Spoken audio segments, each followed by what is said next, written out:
tuweze kutumia vizuri, ni kwamba Indimuli kwa hivi sasa tumeona kwamba kuna masomo ambayo yameweza kupunguzwa. Swala ambalo Wakenya wangepata kujua ni kwamba masomo haya yamepunguzwa kwa sababu ya kuboresha elimu ama yamepunguzwa kwa sababu ni mzigo kwa wanafunzi na wazazi? Asante sana. Kwanza kabisa nimemsikiza daktari ambaye amekuwa akisema akijustify vile waliangalia kuangazia mpaka akaweza kupunguzwa. Lakini kwangu mimi naonelea tumekimbia kidogo. Kwa sababu tukiangalia pale junior secondary, ile ni transition stage ambayo ni preparatory stage ya wale watoto kuweza kuangazia zaidi, waweze kuona talent zao ili waweze kuchukua ni pathway zipi katika zile senior secondary schools.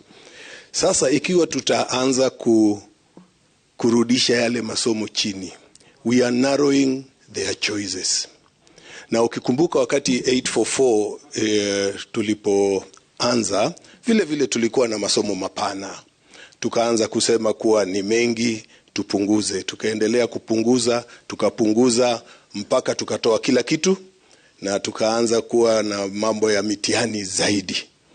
Ni hapo tutaelekea ikiwa sasa hatutaweza kuangalia tena. Mimi kwangu kupunguza masomo hasa pale katika junior school, hiyo tungetulia kidogo, na pia pale senior school.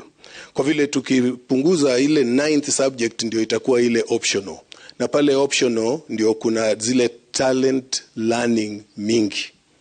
Sasa hizo talent learning ambazo tutapunguza iwe moja, tutakuwa sasa tuna shepherd hawa watoto katika sehemu moja tu. Okay. Hapo ningeona tungetulia kidogo. Tukija kwa upande wa assessment, kwanza ni vizuri kuwa kuna assessment for learning, you know.